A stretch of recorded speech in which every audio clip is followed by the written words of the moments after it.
Por ahí es real la foto con tus amigos en un asado y la subís.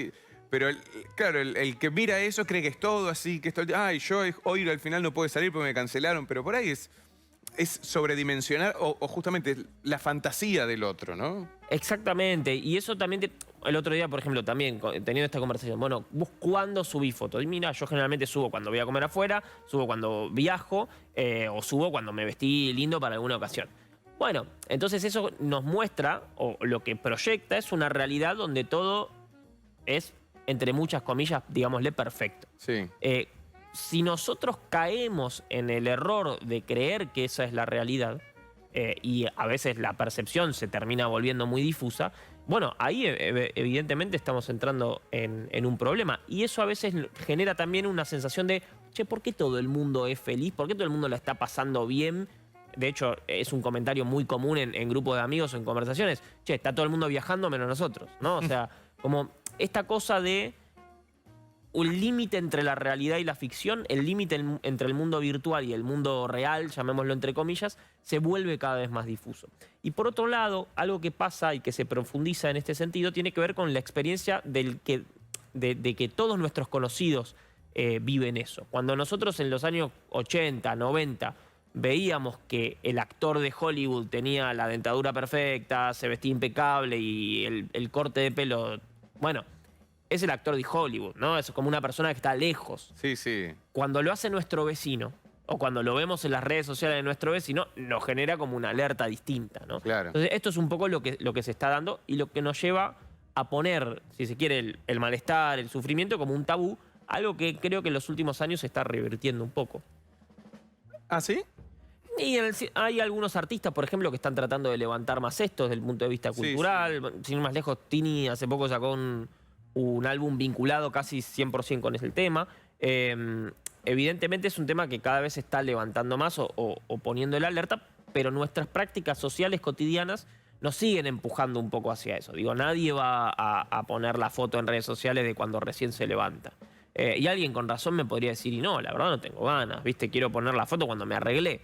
Pero como de alguna manera todos contribuimos un poquito a generar una realidad que, como vos decías, es muy de cada tanto, no de todo el tiempo. Obviamente estamos hablando por ahí de ya personas con las necesidades básicas satisfechas, digo, por la pregunta que te voy a hacer ahora. Pero también, insisto, ¿no? Más de la mitad del país es pobre, con lo cual no es lineal esto que te voy a preguntar. Pero también en cierto sector de la sociedad que por ahí es donde tienen más el bienestar, ¿no? En la tablita del bienestar, más check, por ahí sufren más. Digo, por ahí nosotros venimos de generación, o sea, la anterior o dos anteriores, de inmigración, de que no tenían opción de otra cosa. Era estudiar lo que tenía o trabajar. Mi viejo empezó a trabajar a los 11 años de lo que había a laburar en el barrio, porque un amigo de alguien era tal cosa y empezó a laburar ahí. No es que eligió. Y por ahí a veces esa libertad te genera más que... ¿Qué estudio? Administración de empresas, veterinaria, viajo primero un año. Insisto, no todos. Sí, sí, claro. Pero eso también, el tener más tiempo de ocio, ¿no te genera el más malestar?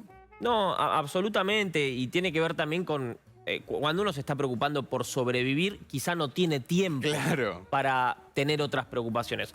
Nosotros tenemos dos cuestiones al mismo tiempo. Por un lado, esta lógica de una sociedad antes de las redes sociales, con esta cuestión muy hedonista y con mensajes que conforman un sentido común, que si uno los piensa y los problematiza, eso me parece lo más interesante de poder hacer este ejercicio, pueden tener algunas consecuencias negativas. Esta lógica de vos viniste al mundo para ser feliz, ¿no? Digo, es una frase que podríamos leer en un almohadón, por ejemplo, sí, ¿no? Sí. En una decoración. Vive, ríe. Exacto. Y es parte del sentido común, es este conjunto de prácticas que todos decimos, che, esto está bueno. O sea, se lo diría a mi hijo, ¿no? En el método de crianza. Ahora, bueno, si nosotros hacemos un doble clic sobre esto y lo problematizamos, todas las formas de organización social tienen sus partes buenas y sus partes negativas.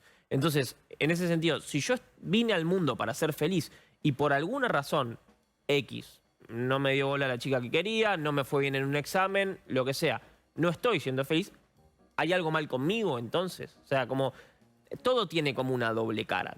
Obviamente no está bueno que alguien te diga, no, la verdad viniste al mundo para pasarla mal, que es otro tipo de escuela filosófica. Claro, sí, Pero todas las formas tienen sus problemas. Entonces, evidentemente hay una cuestión vinculada con la capacidad de elección. Y nosotros tenemos esta experiencia de lo ilimitado, y lo ilimitado es abrumador. O sea, Sí. ¿no te ha pasado, por ejemplo, estar mirando qué serie elegir y tenés un catálogo increíble y no se te ocurre ninguna? Me paso más tiempo eligiendo que viendo. Porque aparte tardé tanto tiempo. Cuando me pongo a ver y si no me divirtió al principio, nada. Bueno, las personas que estudian, por ejemplo, las relaciones mediatizadas por redes sociales hablan de inventario humano ilimitado, ¿no? O sea, yo entro en una aplicación de citas y puedo pasar para un lado y Catálogo. siempre van a aparecer personas. Entonces, primero, ni hablar de lo que es ver una relación social como parte de un catálogo. Pero después, por otro lado, esta cosa de, bueno, siempre va a aparecer alguien más, siempre puedo elegir, vos hablabas de tu padre. Mis abuelos, por ejemplo, se conocieron en una aldea, en España. Habría, no sé, 5 o 6 opciones para elegir. Claro, sí, Dos sí. eran primos, entonces te baja la...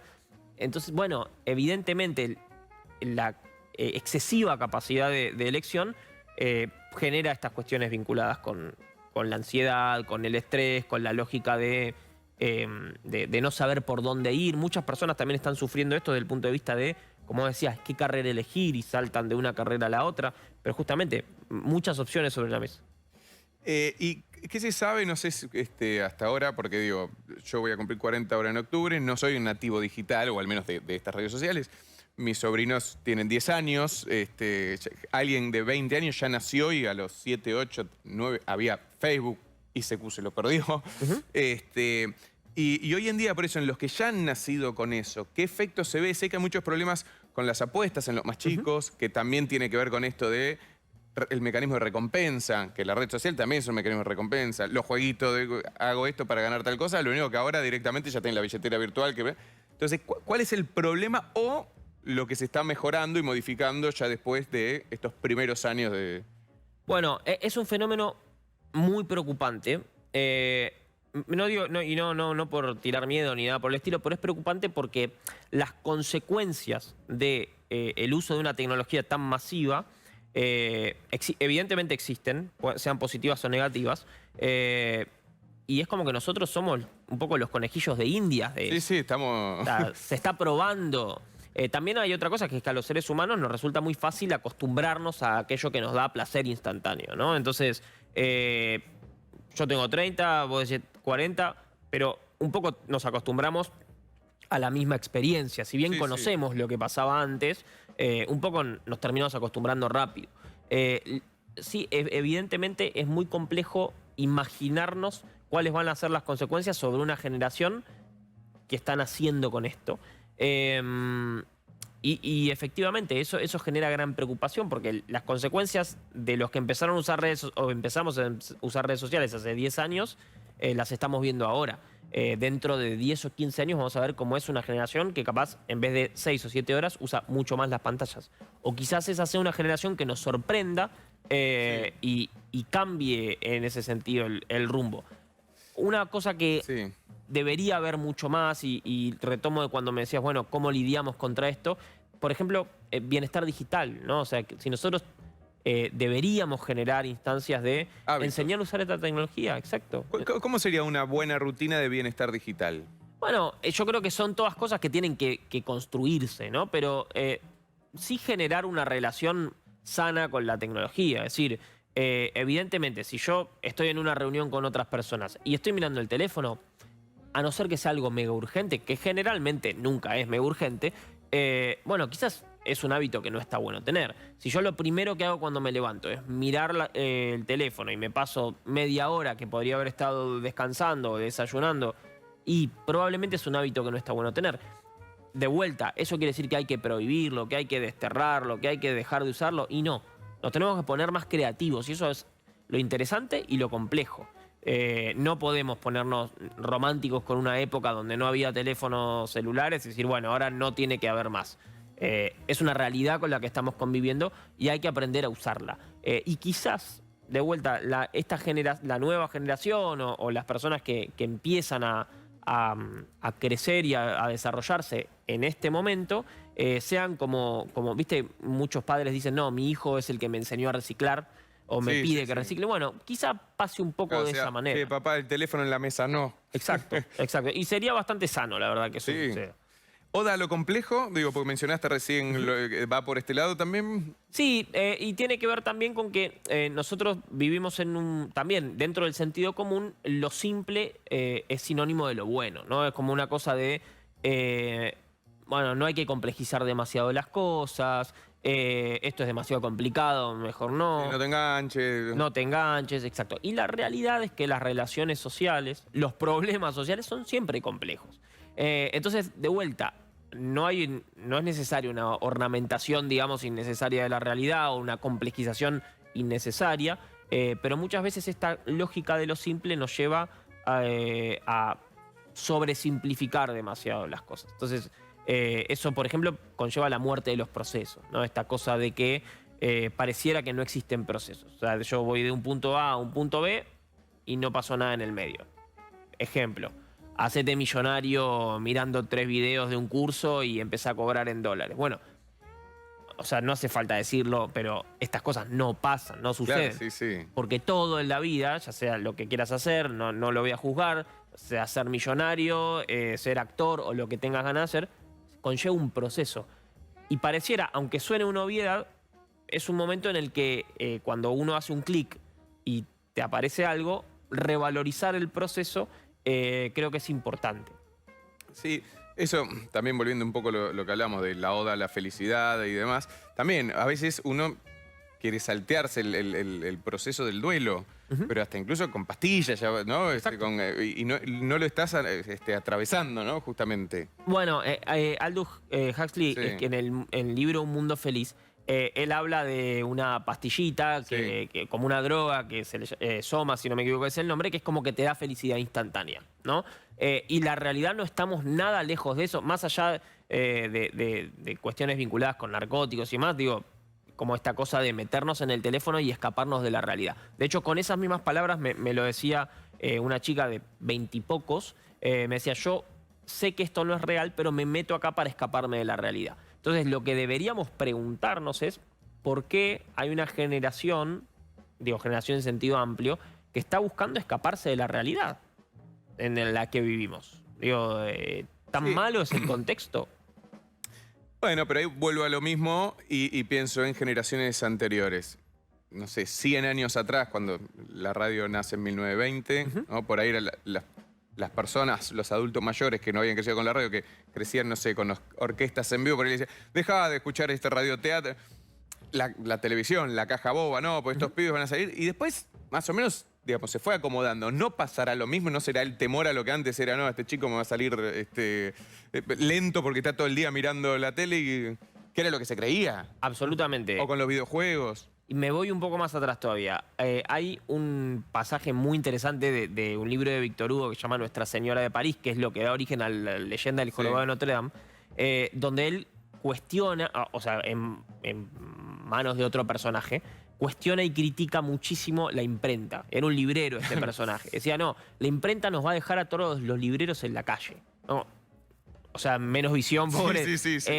Pero esta lógica de sí, hay una cuestión de siempre oponerse al avance tecnológico. Por eso, desde mi punto de vista, no hay ninguna necesidad de oponerse, sino de problematizar y empezar a cuestionarnos. Che, ¿está bueno que usemos tanto tiempo? Y probablemente no.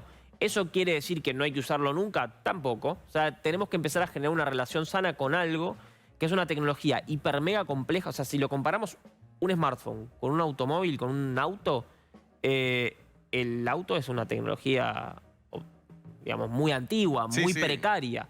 La telefonía móvil, un teléfono inteligente, es mucho más complejo. Bueno, vos para usar un auto tenés un set de normas, más allá y no me quiero meter en tema regulatorio, pero digo, tenés una cosa, che, no puedes ir a 200 por la avenida, tenés que tener una cierta edad para usarlo, tenés que sacar un carnet, rendir un examen, estar en ciertas condiciones más o menos de salud, digamos, para usarlo. Bueno, el teléfono es una tecnología mega compleja que te la tiraron así y dijeron, úsala. y los padres tratan de hacer malabares para saber cuándo se lo doy, cuándo se lo saco, cuánto tiempo. Si no se lo doy, es el único de la clase al que no se lo doy. Si se lo doy, está todo el día con el teléfono. Pero no hace ruido, entonces capaz se lo doy. Claro. Entonces hay una lógica donde, tenemos que al menos pensarlo, ponerlo en cuestionamiento. Y bueno, el libro cierra Romper el algoritmo al borde de los Pirineos. Acá, nada, siempre me acuerdo de un amigo, Mariano Godoy, músico, que hace muy buena música, búsquenlo. Un día acaba charlando y dice, no, yo a veces me pongo a buscar algo que no tiene nada que ver para romper el algoritmo. Zapatos de golf, dice. O me pongo... No sé, esto por ahí llevado al extremo, burdo, pero ¿qué sería romper el algoritmo y de qué nos sirve romper el algoritmo? Bueno, yo creo que nosotros estamos corriendo el riesgo como sociedad de adoptar algunas de las características como muy algorítmicas, ¿no? Y de seguir adelante con una serie de pasos lógicos sin cuestionarnos las cosas. Entonces, de vuelta, cuando yo veo quizás a un generador de contenido que dice, mira, vos para captar la atención tenés que hablar durante los primeros 3 segundos y decir una pavada. O decir algo muy estrambótico para que la gente te preste atención. Y no nos cuestionamos eso. Y es como seguimos el algoritmo y nos metemos como el hámster que va corriendo en el... Bueno, yo creo que eso a cualquier sociedad le genera un problema enorme. Entonces, el ejercicio de innovar siempre está vinculado con romper esos algoritmos, con romper esos sentidos comunes y con cuestionarnos las cosas que damos por ellas. Tipo, esto siempre funcionó así, esto siempre se hizo así. Bueno, no paramos de tener cachetazos en la cara que nos demuestran que lo que nosotros creemos que siempre se hizo así, vino alguien que tuvo, estamos en la televisión, así que lo vamos a decir con decencia, tuvo las agallas de romper ese algoritmo, de decir, esto que siempre se hizo así va a funcionar, y eso es lo que genera el cambio en la sociedad. Si nosotros queremos generar un cambio, tenemos que animarnos a pensar distinto y hacer las cosas de manera diferente. En un punto lo relaciono con la terapia o con la psicología, que es, uno tiene que ser sincero con uno, hacerse preguntas, porque al fin y al cabo sí me genera ansiedad, ¿qué ansiedad me genera? Pero termino envidiando a este compañero de colegio que no lo veo de hace 20 años, pero que se compró una guitarra eléctrica, aunque a mí me guste jugar a otra cosa. Y en base a eso hacerse preguntas para... Bueno, lo mismo, el algoritmo ha cambiado mucho y antes yo con solo seguir gente que no opinaba como yo ya me era suficiente para estar un poco al tanto de todo. Hoy en día, no, es tu propio diario de Irigoyen. Sí, y además se genera algo muy tóxico en la cuestión ya más social, que es que se premia, y se premian mucho las opiniones muy fuertes, ¿no? Es decir, Claro. y alguien me podría decir, bueno, o sea, está bien, porque hay que tener opiniones fuertes en la vida, ¿no? Que también es otra cuestión de un sentido común de la sociedad. Pero se premian mucho los extremos. Entonces, Claro. si yo voy a decir, no sé, algo muy extremo de una cosa o muy extremo de otra, eso generalmente se va a alimentar y se va a premiar, porque es lo que genera interacción y demás. Entonces a vos probablemente te aparezcan cosas con las que estás totalmente de acuerdo y cosas con las que estás totalmente en desacuerdo, porque eso es lo que te va a hacer prestar la Reaccionar. atención, aunque sea... Y esa palabra es muy interesante, la que decías. Incluso hasta la nomenclatura, por ejemplo, en Instagram es reaccioná a esto. Claro. ¿No? ¿Qué reacción? Ya directamente ni la escribas, reaccioná. O sea, tirale una carita con corazones, un fueguito, reaccioná. Eso es algo tremendo para la interacción social, porque y reaccionar implica justamente tomar una decisión o una acción sin cuestionarnos nada. Sí, sí. Y eso es lo que queremos para nuestra sociedad, digamos, sociedades que sean impulsivas, que tomen decisiones sin cuestionarse las cosas, o queremos profundizar la reflexión y más. Son decisiones y son caminos. Totalmente. Augusto, súper interesante. ¿Dónde consiguen el libro? En cualquier librería, obviamente también en la web de Ediciones Lea. Sí. Pero bueno, ya desde hace un par de semanas anda dando vueltas, así que ya está en todas las librerías del país. ¿Primeras repercusiones de gente que lo haya leído? La verdad, muy positivas.